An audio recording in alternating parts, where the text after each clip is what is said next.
Hi, I'm Amy.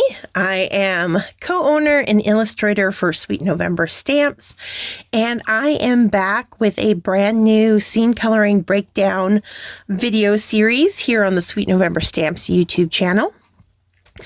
I am actually doing an advanced sneak peek of one of the upcoming 3x4 stamp sets that is part of our new spring release that's going to be coming to the store on Saturday, April 13th. And this little cutie is called Shello. And you can see it here, the little 3x4 stamp set. You get the cute little snail hugging the mushroom with the Shello sentiment. And we are going to be coloring him into kind of overgrown little grassy scene for our breakdown series this time.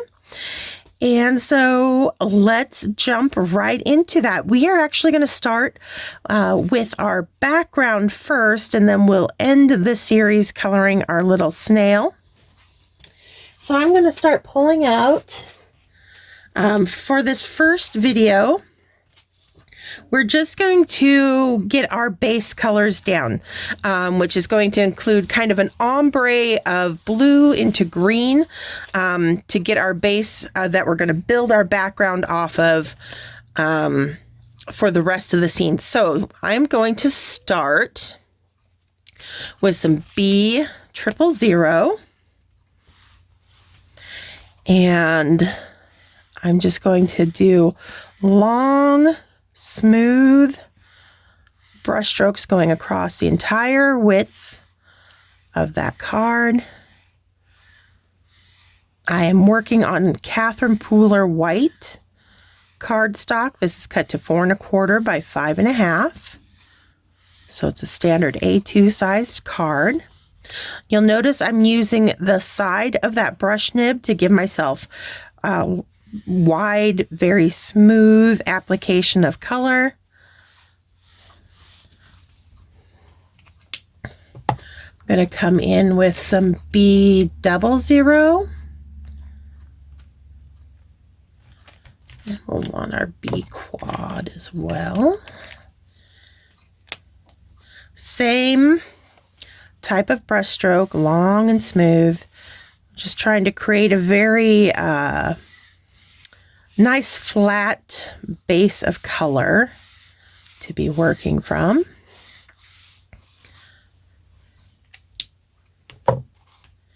And then down here at the bottom, gonna kind of fade. Oh, that's my 00. No wonder I wasn't. Sorry about that. I wanted my 00 up top here so that my top of my sky was a little bit more blue, and then it'll lighten as we go low. So I accidentally put the quad up top. Getting my B's all confused. Why am I? Oh, you know what it is, because the last time I used these, I have B quad and B00 on either end. So I mixed up caps. No wonder I was getting all confused. So that's my B quad. Mystery solved there. Okay, we're all good now.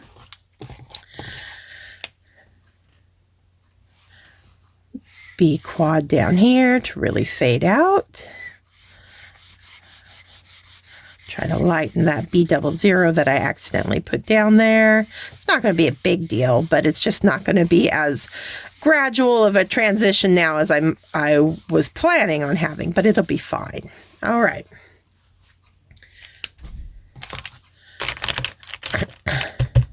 From the blues now, I'm going to ombre into our light greens, our kind of light spring greens.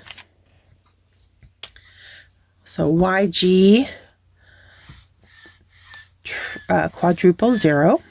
And I'm going to go right into that blue so they kind of meld together at a certain point. And this is where I got to kind of start being a little bit more careful, because I am going to be working around that character now with the green colors.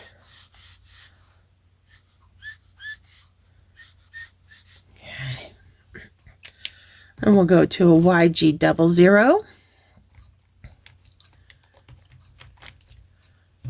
Next.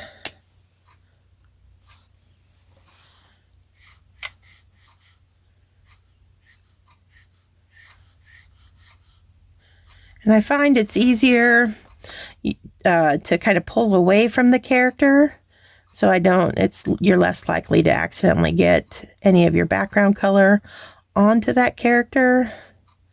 Sometimes, I don't always, follow that rule, but usually in those instances, I accidentally get little crossover in my coloring, and that's okay because you got the colorless blender. You can kind of push any errant markings out, especially when you're working with these lighter colors. But if you just want to avoid that, if you kind of start from that line and pull away, it makes things a whole lot easier.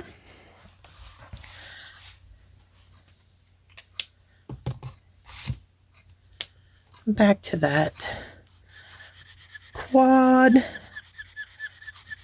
just kind of smoothing out where those two colors meet.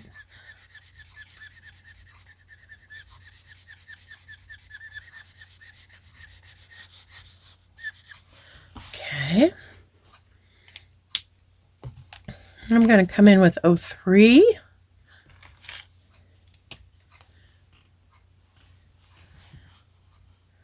Back here, down low.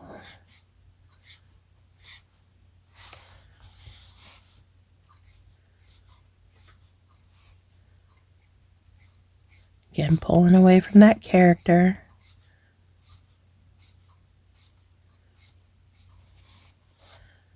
And I'm crossing up into the 01 or the 00 that I just laid down.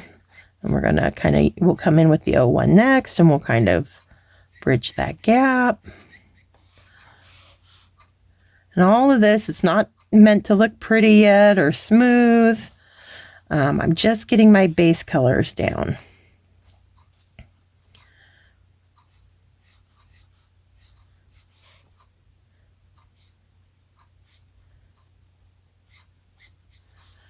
And I'm actually going to be doing some dirt directly beneath the little mushroom. So I want to leave space for that. And then I'll pick up again with the green down below.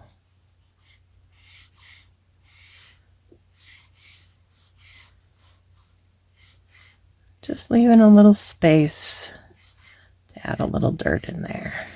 Okay.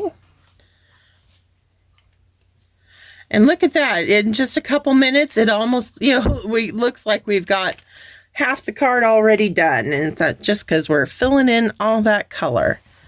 We're going to be adding in a lot of detail and a lot of fun little extras, but it is always satisfying, especially when you're doing scene coloring, to have the card look like it's mostly full of color already. Always a little bit of encouragement there, self-encouragement, like, yay, I'm getting things done. All right, and all of this is that simple, back and forth brush stroke, using that as much of that wide side of your brush nib as you can. Really have it laying on its side to give you those nice smooth blends.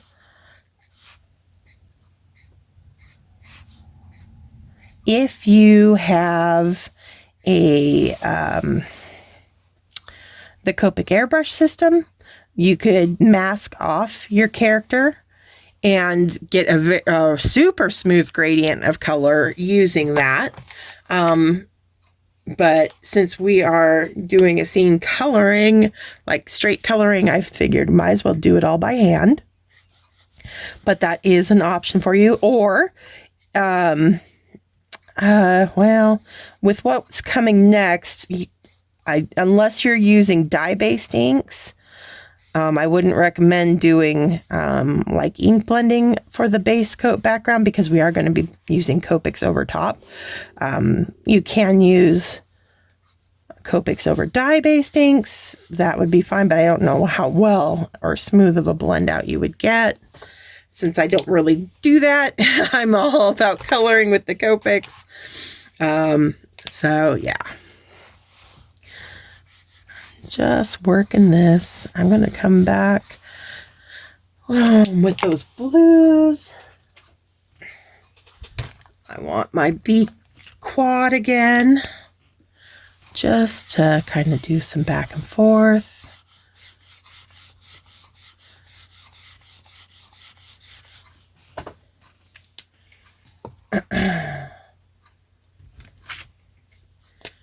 B triple.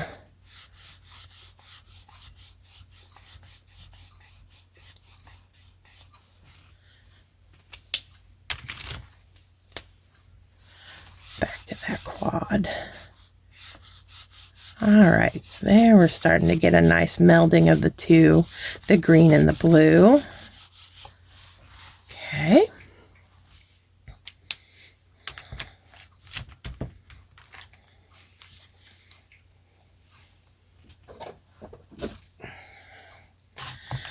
All right, down here up front, as we're getting closer, down here at the bottom of the card, it's, more present and close to us as the viewer. Everything, as we move up the card, that moves further into the distance, and is going to be a little bit more obscured and lighter in color.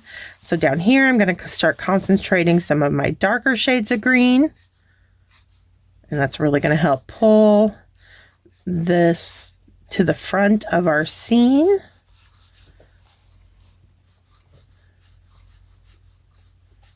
See there, I worked towards my character and I got a little bit of green in that mushroom there. That's what can happen. That's okay though. Like I said, I'll push it right out with a colorless blender. But all right, so that's about there. Back to the 03.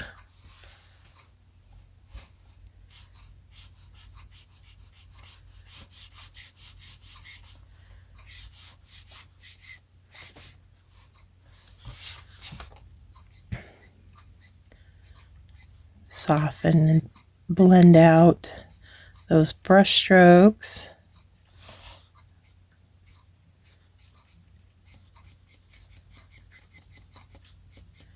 Okay, so that's looking like a pretty good base to work from.